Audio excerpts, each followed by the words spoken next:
Can even process what's happening. They're quickly dabbing colorful marks on her forehead and cheeks. At first, she thinks it's some kind of local cultural thing, but she quickly realizes something's not right. Hands start reaching out demanding money. And get this, one of the kids actually tries to stick his hand right into her bag. Jesus. What seems like a friendly welcome instantly turns into this elaborate scam. Oh, hell no. These things are like piranhas. God damn. Acting like total brats, and she felt genuinely scared for the first time. They were like a pack of hungry wolves, ready to pounce and grab whatever they could get their hands on. Luckily, there was a cop nearby on duty, so she rushes over for help. But even with the police trying to shoo them away, these kids just wouldn't quit. They kept following her around like they were silently saying no money, no freedom.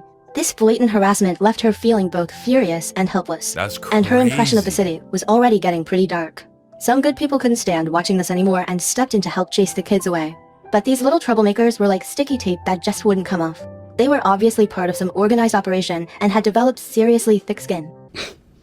All right, we'll just start right here. Thoughts so far? It happens in any country. Not in any country, but where is that happening in America, bro? Happens in any country? Stop the cap. Stop the cap right now. Stop the cap. That ain't happening in America. That's not happening in Jamaica. You know what I'm saying? I've been to Canada. I didn't see shit like this in Canada. Those are really the only 3 countries I can speak on from what I've seen. Nah, bro, this is some different shit. I've seen a couple of countries that stuff like that happen. So okay. People approaching you, you're tourists, people approaching you, people trying to sell you stuff, give you stuff. All right. So yeah, there's a difference between us, a little bit of an aggressive street vendor and what that shit was. That was insane. I'm not India's biggest fan. Some of you might say that. So me watching this video, I'm like, where's this gonna go? And I think that if you're gonna travel, you should know where you're traveling to. And I say this because I watch her right now, and I'm like, ma'am, you painted a red target on yourself. In fact, you literally went out in a very expensive looking red dress, cool looking shades, and you're vlogging. Already, India is not considered safe for women traveling alone. In fact, that's a fact. You should not do that if you don't know what you're doing. But as an unsavvy traveler, I don't know what the fuck you're doing. And there's like enough documentation on this. There's a lot of people who share their experiences. This is like it's not the shit on India. It's just some places, the economic reality, the social reality of the place is that. I'm not saying there's not places for women to travel solo where it's going to be safe, but India's definitely not one of them places. And do you have a camera? You know what she's screaming the whole time she's there around poor people? I got a lot of money. Of course, these kids are gonna. That's true. They said something like, "Oh, it's an organized operation." No, it's not organized. You're disorganized. More than that, it's just like you are a beacon in the middle of a sea of poor people. If they know, if they come to you and you pull out, like you won't even realize this. You might hand them a couple bills. That's a month's salary for a lot of people working. Because as a foreigner, when you come in there, you hand someone a $10 American bill. Bro, that's the wage for a couple months for a lot of people. And you just handed it out like it was nothing, so you probably got more. So when you hungry, poor, abandoned, whatever the fuck it is, like, of course you're going, and I'm not trying to justify this kind of bad civic behavior, because I don't like it. There's actually poor countries where you go and you won't see this shit. But be smart about the way you move in countries like that. I'm not going to go with my big chain in Brazil. Oh, what's that? Oh, that big mountain right there. Like he's saying, it's 100% an organized operation. I believe that. I don't believe that all of these children just randomly had the idea to do this. I think they've been trained to some degree, and there's probably an adult because it's the children, they can get away with that shit. But if it's a bunch of grown men doing it, well then it's gonna look way crazier. So I think it's more than likely an organized operation for sure. On my favela. Oh shit, let's go there with my big chain, my big rings. I don't know anything like that. My iPhone's out. I won't even reach the bottom of the freaking thing. I'm gonna get robbed. And even if you are Indian, it doesn't really matter. Because if you look like a foreigner, they can smell it off of you. I know Indians who'll go back to India and they'll get harassed because they just sound like they're diaspora and they're returning. We went to Haiti and so They weren't scared of anyone's threats, and some locals even tried bribing them with tips. Seeing her getting surrounded by more and more people, she had no choice but to buy a ticket and hide inside a tourist attraction to finally shake off those persistent little scammers. But just when she thought she could safely leave, right outside the attraction, she gets targeted by a group of students. They start Students? following her, constantly shouting, "Wait up." They probably want to take pictures. I've seen some countries where if you're a foreigner and you look attractive, especially a woman, they want to take, even black dudes with afros. I have friends who went to China and they had an afro. Chinese people want to take pictures with them. They want to be like, oh, ni hao, nigga. Ni hao, nigga. Sometimes they say that in the N-word. I'm like, I know it's Chinese, but... I know it's Chinese, but calm down. But calm down. Calm down. Nigga. Calm down. No, nigga. You know, nigga. Picture. Hey, nigga. Hey, listen, the CPP coming for you, nigga. And then all of a sudden they speak English. CPP coming for you. Hey, take this picture, stupid. Nigga. CPP coming. Hey, act right. Don't touch me. Yeah, don't touch me. Don't mess with Chinese people in their country. I have heard that they do treat you like a zoo animal in China if you're black. You know what I'm saying? You could also just say you're in the NBA. You could be like 5'9" and black with dreads. Be like, I play in the NBA. They'll probably believe you. Don't touch me. Nigga! Nigga! Keep coming. But she quickly figured out these students just wanted to take a selfie with a foreigner. Right after the photo, this sketchy-looking Indian dude slides up to her. She immediately goes on high alert, clearly refusing whatever he wanted and telling him to back off. I'm not gonna lie, every time I see Indian dudes pop up on women, all I think of is boob and vagine. No, bubs. Bubs. Go ahead. Bubs and vagine. Can I see your bubs? Your bubs and vagine. Oh, I can't help it. As evening approached and she was getting ready to head back to her hotel, she suddenly noticed this girl in black following her. At first, she didn't think much of it, figuring the girl was just looking for a bus. But when she casually glanced back, she realized the girl was still trailing behind her. That girl Her is heart following her started racing. close too. God damn. Nah, this is a lawless place. Sensing something was wrong, she deliberately picked up her pace, and wouldn't you know it, the girl sped up too. Wow. The distance between them kept getting smaller. When she suddenly turned around, the girl pretended to be looking at something else and slowed down. Finally, she'd had enough and turned around to confront her directly. What? Hey, what? You want to say something to me? You want to say something? Then why are you following me? Like the Indian guy, like, you want to say something to her? Indian guy came out of nowhere. Yeah. He's like, translate. Yeah. From English to English. Yes. But Indian English. Yes. You want to say something to her? Yeah. Yeah, Michael Jackson. You want to say something to her? It's brown. It's white. Yeah, yeah, yeah. The girl in black's intentions were pretty obvious. She was there to steal something, but got busted before she could pull it off.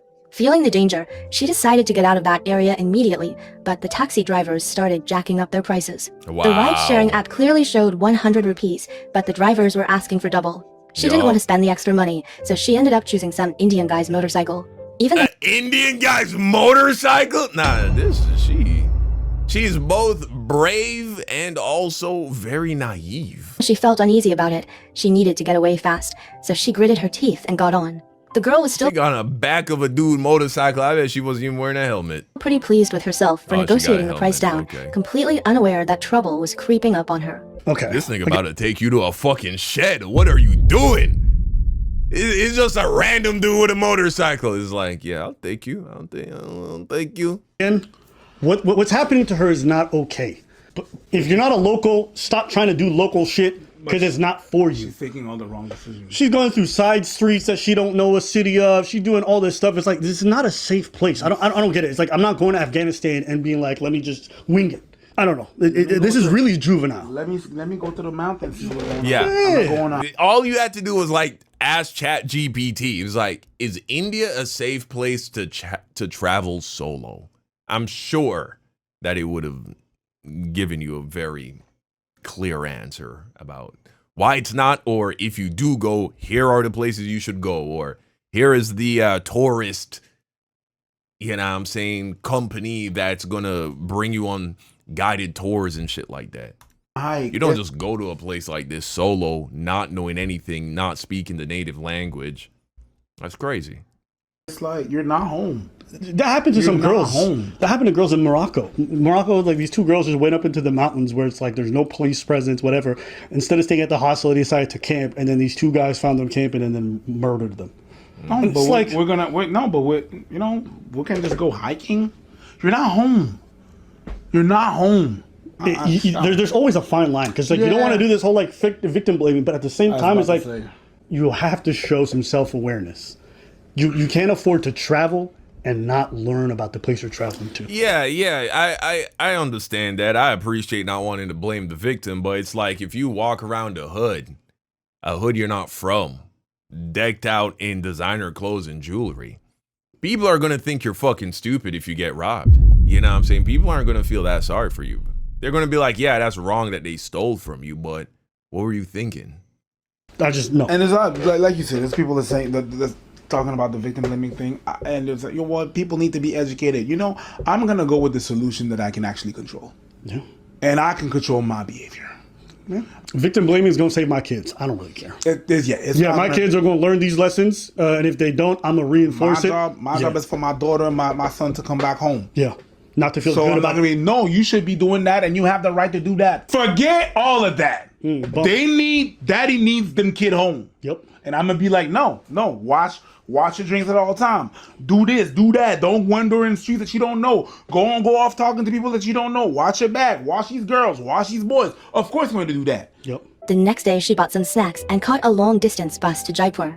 The bus environment was pretty rough and dirty, but the 3 passengers she was traveling with were actually pretty cool. They even gave her bananas and other snacks. They were chatting and taking photos to pass the time. But right when the bus got on the highway, another incident happened. She and this Indian guy got kicked off the bus by the driver. Why? She was totally confused and asked, "Isn't this the highway?" But the bus just drove away without looking back. The crazy part is she wasn't even scared. Bro, everything's a fucking setup, dude. Everything's a setup. Actually thought it was kind of interesting. Passing truck drivers kept slowing down, saying they could give her a ride, but the men couldn't get on. Nah, this bitch is crazy. She trying to get into this? What the fuck is this? This oil truck? Obviously, she wasn't about to get in a truck by herself. Finally, the first smart thing she did. She said she's not going to get in a random truck by herself. Good. Looking across the street at her hotel, she thought she was finally starting a fresh, new chapter of her journey. But she had no idea that the very next day when she stepped outside, she'd get knocked down by a motorcycle. This guy in blue was driving recklessly and slammed right into her, sending her— That was not an accident, bro. That was not an accident. flying. Her tailbone was in serious pain and she couldn't even get up. There were tons of people watching, but the guy who hit her just stood there from a distance, not even bothering to come over and check on her. Fortunately, there happened to be a documentary film crew nearby. When they saw what happened, they immediately came over to help. She's lucky. They had an ambulance and emergency medical equipment with them, so she got quickly loaded up and checked out. The police showed up to handle the situation and caught the guys who caused the accident. After some back and forth, she suggested that the person who hit her should take her to the hospital for a full checkup. She was worried. Bro. Okay. She thinks this is Korea, bro. He's like, I'll sue you. It's like, fucking sue who, nigga? Ain't no suing here. This is India. No, okay, I'm stopping this. I'm not watching the rest of this. I'm sorry. Like, I'm questioning if this is just not rage bait. I'm questioning. It could be. I'll say this. Yeah. Because no, bro. There ain't no way. Traffic. And then after that, you're going to go back home and say, India was horrible to me. You were horrible at India. I mean, it ain't her fault this nigga hit her with a motorcycle. Let's be real, though. It ain't her fault. She's a target. These people, they see a mark, and they're like, we are about to finesse this bitch. You're whole about traveling. Traffic in some countries is just crazy. It's like, it's not an orderly thing. It's not Korea. It's not Seoul. It's not Japan. Like, there are no lights in a lot of places. So traffic just moves. And a lot of these motherfuckers on mopeds and bikes, they just zoom in. So if you don't know how to navigate that traffic, whatever. Stay the f home. She don't have that shit on camera. I wouldn't be surprised if her dumb ass was just moving and not paying attention. Because I've seen some people look. Yeah, low-key, they were making it sound like she was just standing on the sidewalk. Well, not even a sidewalk. Ain't no fucking sidewalks, nigga. I mean, I'm sure they got some, but, you know, it's like they ain't even no lines on the road right here. Am I tripping? I mean, nigga, they don't even got lines. There are no lanes. You get that? They don't have that. At least not fucking here. Shit. Nigga, they got fucking food stands in the middle of the street. You get in where you fit in. So she probably was standing like in one of these sections right here. Like right in this section, thinking that, oh, this is like the pedestrian area. Fucking some guy on a motorcycle, he just came around the corner. He trying to cut through. Bang, hit her. it's not right away. It's like, well, yeah, you don't know how to navigate this part of the world. You don't. So I don't know how I feel about this, but her telling like, oh, the person who hit me should go and take me. Like, what are you doing? Yeah. It's pissing me off. All right, thoughts? I'm good. It's not all your fault, but you have a lot of responsibility in there. After that, you're going to report like it's India's fault. Hey, India is the way it is. Our countries are the way they are. You have to act accordingly. What do you want me to say? Do a little bit of research. Don't go out there like it's your country. Oh, I'm going to go visit. It's great. Yeah. That's anywhere. I'm not going to go in Russia, in Moscow, and go to the metro and just chill. I'm not going to do that. Alone, I'm not doing that. At night, I'm not fucking doing it. Yeah. Why? Because I research. I know better. I ask people. We are in the age of internet and information. Look for stuff. Google. Freaking look for stuff. What are you talking about? ChatGPT. You go out there. Don, you ever going to India? Not like fucking that. Not what she did. If I ever find myself in India, I promise you, I will be very prepared. I will be guided. I will know people. You know what I'm saying? You're flashing all the things that you have in your dumb camera. Yeah. Like, what are we doing? What is this? I will say, this doesn't take away from the fact that India's got a lot of problems. Sure. And the locals will tell you that, there's a lot of rules you have to follow. It's especially even 20 times more true for foreigners. But if you don't do that research, I'm sorry, you didn't even do the bare minimum. So I have a hard time feeling bad for people who make zero efforts to protect themselves. Zero. Don't lock their door. Don't put curtains on their windows for their house. Put all the valuables right beside the window so niggas can just open it and take their shit. Like, I just don't feel bad. I don't. And this is very similar to that. Like, everything she did was just brain dead. So India might have problems, but you're a horrible traveler and you should stay home. You should stop traveling if you are not going to look up the places you're going Or to. go on the resort and stay in the resort. What are you gonna say? I see people go travel to a country, they arrive there or whatever, or they get to the airport and they're like, you can't get on. Why? Because you don't have a visa. I didn't know. That's your responsibility. Am I supposed to feel bad because you don't know you need to apply for? I mean, low-key, Abba and Priest, they sound a little extra mad at her, like a little extra angry. I don't know. I feel like it's a little too much personally. Like, yeah, she was fucking stupid, naive, but I think what is not being said, which I think everybody realizes, is everywhere isn't the same. Okay, there's some places where shit is a little bit closer to being Mad Max Fury Road, if you know what I'm saying. Niggas is a little bit more lawless, huh? A little bit more brazen. They'll fucking, it's dangerous. The people there are desperate. And they will they'll fuck you up, man. Take your shit. Sell you into slavery. All kinds of shit, man. This woman clearly learned a valuable lesson. Could have been a lot worse. But hey, she was naive.